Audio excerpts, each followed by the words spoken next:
हीरानगर गांव की हवाओं में हमेशा मिट्टी और मसालों की खुशबू तैरती है। यहाँ प्रमोद की एक छोटी सी दुकान है जिसके समोसे पूरे गांव में मशहूर होते हैं। लेकिन एक छोटी सी परेशानी भी है। सिंधु झुंझलाते हुए कहती है, अजी सुनते हो, आज फिर से सेठ दीनानाथ के यहाँ से समोसे वापस आ गए। कह रहे थे कि प्रमोद के समोसे खाकर ऐसा लगता है जैसे रेगिस्तान में बिना पानी के सफर कर रहे हो। इतने सूखे समोसे कौन बनाता है जी? प्रमोद समोसा निकालते हुए कहता है, अरे सिंधु, तुम क्या जानो कला को। मेरा समोसा बाहर से सख्त और अंदर से नरम होता है, नारियल की तरह। तभी प्रेम दुकान पर आता है, पेट सहलाते हुए। प्रमोद भैया, एक समोसा देना, जरा बिना चटनी के। बिना चटनी के? क्यों प्रेम, आज दांत मजबूत करने का इरादा है क्या? अरे नहीं भौजी, कल मिश्रा जी कह रहे थे कि प्रमोद के समोसे चबाने से मसूड़ों की कसरत अच्छी हो जाती है। मैंने सोचा आज मैं भी जिम कर लूं। यार प्रेम, तू भी मजे ले रहा है। मुझे कुछ ऐसा बनाना होगा जो पूरे हीरानगर गांव में किसी ने ना खाया हो, एकदम रसीला, चटकदार। प्रमोद और प्रेम बरगद के पेड़ के नीचे बैठे हैं। मिश्रा जी हाथ में छाता लिए टहलते हुए वहां पहुंचते हैं।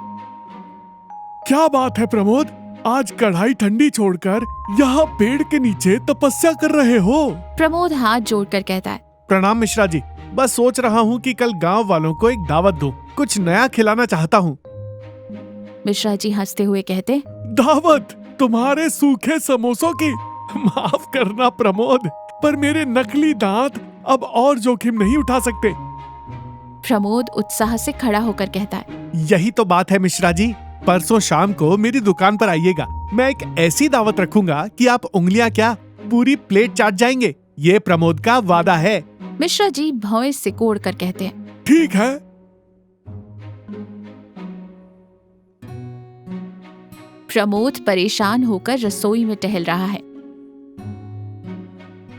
सामने मेज पर आलू, मैदा, मटर, दही और कुछ मसाले रखे हैं। सिंधु सब्जी काट रही है। प्रमोद बाल नोचते हुए कहता है, हे भगवान, मैंने मिश्रा जी को चुनौती तो दे दी, पर बनाऊंगा क्या? मैंने तो जिंदगी में समोसे के अलावा कुछ नहीं बनाया। सिंधु मुस्कुराते हुए कहती है, जब अक्ल घास चढ़ने गई थी तब चुनौती क्यों दी? अब क्या जलेबी में आलू भरकर खिलाओगे? मजाक मत उड़ाओ सिंधु, इज्जत का सवाल है। प्रेम कहाँ है? प्रेम मुंह में कुछ चबाते हुए अंदर आता है।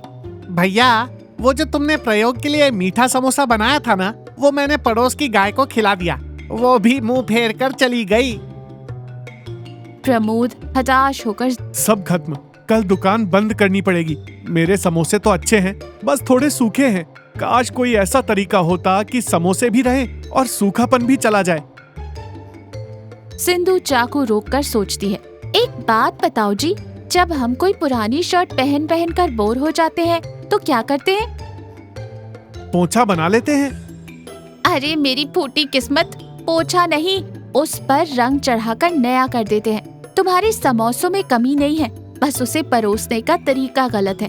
कल दावत में तुम समोसे ही खिलाओगे, पर मेरे तरीके से। तुम्हारे तरीके से? हाँ, कल की तैयारी मुझ पर छोड़ दो।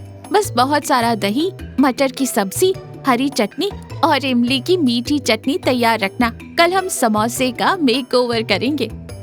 दुकान के बाहर एक बड़ी मेज लगी है। मिश्रा जी, प्रेम और गांव के 3-4 लोग बैठे हैं। प्रमोद अंदर रसोई में घबराया हुआ खड़ा है। सिंधु, बाहर मिश्रा जी का मुंह गुस्से से लाल हो रहा है। उन्होंने चम्मच हाथ में उठा लिया है।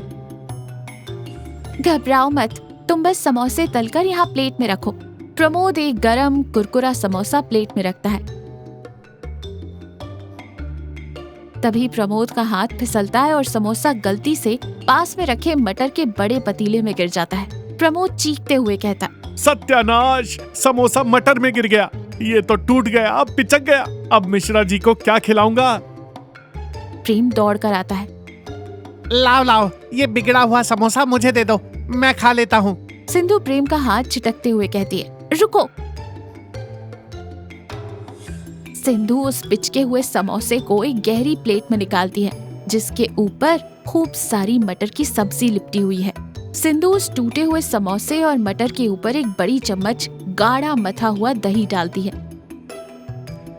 फिर उस पर तीखी हरी चटनी और इमली की लाल मीठी चटनी की धार गिराती है। ऊपर से थोड़ा भुना जीरा, काला नमक और बारीक कटा प्याज छिड़क देती है। सिंधु फिर मुस्कुराते हुए कहती है, लो, इसे कहते हैं समोसा चाट। जाओ, दे आओ मिश्रा जी को। प्रमोद वो रंग बिरंगी प्लेट लेकर मिश्रा जी के सामने रखता है। प्लेट से बहुत ही लजीज खुशबू आ रही है। मिश्रा जी चश्मा ठीक करते हुए कहते हैं, ये क्या है प्रमोद? मैंने दावत में समोसा मांगा था, तुमने तो समोसे का कचूमर निकाल दिया। पूरी दुकान में सन्नाटा छा जाता है। प्रमोद ने डर के मारे आंखें बंद कर ली हैं। सिंधु दरवाजे के पीछे से देख रही है। मिश्रा जी चम्मच से थोड़ा सा टूटा हुआ समोसा, दही, चटनी और मटर एक साथ उठाते हैं और मुंह में रखते हैं। मिश्रा जी चबाते हैं। 1 सेकेंड, 2 सेकेंड, 3 सेकेंड, उनके चेहरे के भाव बदलते हैं। आंखें बड़ी हो जाती हैं। प्रमोद डरा हुआ है। मुझे माफ कर दीजिए मिश्रा जी, वो गलती से। मिश्रा जी हाथ उठाकर प्रमोद को चुप कराते हैं। फिर वो एक और बड़ा चम्मच खाते हैं, फिर एक और। अरे प्रमोद! उनकी आंखों में हल्की सी चमक है। जी? पगले, इतने साल से ये स्वर्ग जैसा स्वाद कहाँ छुपा रखा था? जब समोसे का कुरकुरापन, मटर की गर्माहट, दही की ठंडक और चटनी का तीखा मीठा स्वाद एक साथ मुंह में फूटता है ना, तो लगता है जैसे मुंह के अंदर दिवाली मन रही हो। ये सूखा नहीं, ये तो रसों का राजा है। क्या नाम है इसका? प्रमोद राहत की सांस लेते हुए सीना चौड़ा करते हुए कहता है, जी, इसे कहते हैं समोसा चाट, और इसे मैंने नहीं, मेरी पत्नी सिंधु ने बनाया है। तभी सिंधु बाहर आती है, मुस्कुराती हुई। मिश्रा जी ताली बजाते हैं। कमाल कर दिया बहू, तुमने प्रमोद की सबसे बड़ी कमजोरी को ही उसकी सबसे बड़ी ताकत बना दिया। प्रेम अपनी खाली प्लेट आगे बढ़ाता है। तो क्या अब मुझे भी स्वर्ग के दर्शन होंगे? एक प्लेट यहाँ भी लगा दो। सब जोर से हंसते हैं।